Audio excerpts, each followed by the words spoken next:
olfactory nerve. We are briefly going to discuss the origin, pathway of olfactory nerve and how the perception of sense of smell is perceived at the level of the brain.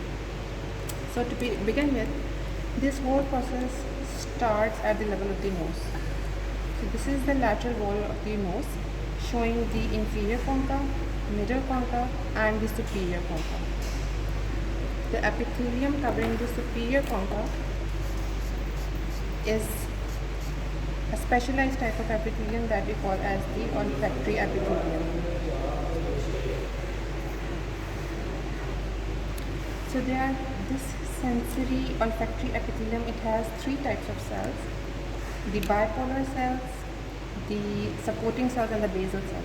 So the bipolar cells found in this epithelium, they are sensitive to odorous substances, to all the chemical substances which are odorous in nature.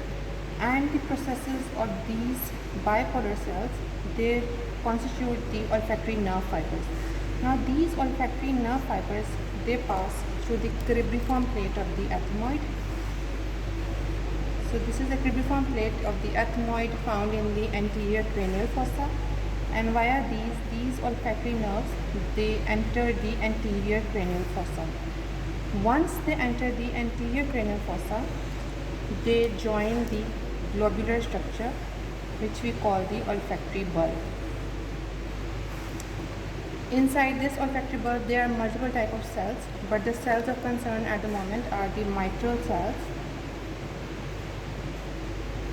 Mitral cells, the incoming fibers synapse with the mitral cells fibers and they convey their information. When they synapse, they constitute a glomerular structure which we call glomeruli. After this, the axons of the mitral cells, they collectively lead into a white fibrous tract which we call as olfactory tract. So olfactory tracts are formed one on each side.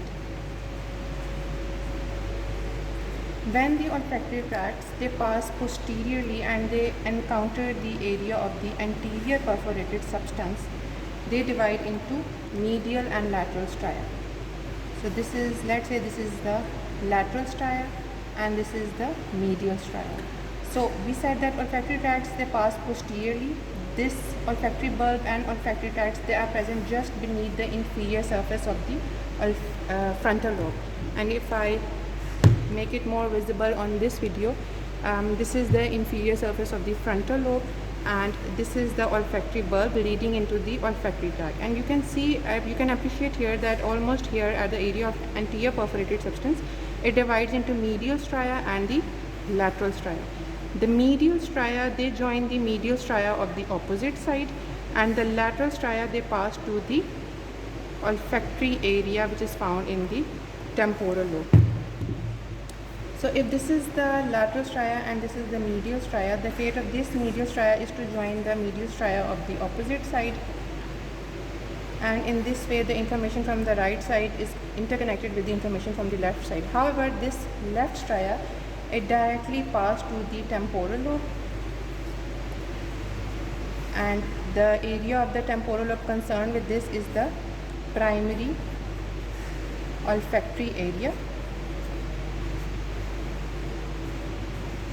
Along with it, there are other olfactory areas, association areas in the entorhinal cortex, area 28. So just to summarize quickly how the olfaction is perceived, we started with the perception at the level of olfactory epithelium. Then the information was conveyed by axons or the nerve fiber cells which pass through the cribriform plate of the ethmoid. In the anterior cranial fossa, at the inferior surface of the frontal lobe, the olfactory bulb was a structure which contained the synapse of these nerve fibers with the mitral cells. The mitral cells, axons of mitral cells, exit this in the form of olfactory tract, and this olfactory tract divides into medial and the lateral olfactory stria at the level of the interior perforated substance.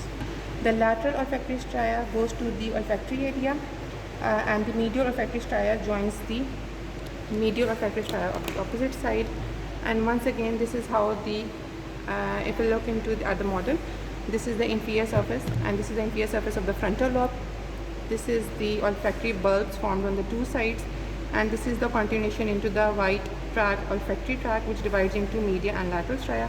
Medial stria joins with the medial stria to the opposite side, while the lateral olfactory stria is responsible for directly sending this information to the inferior temporal gyrus, which is our olfactory area. Thank you.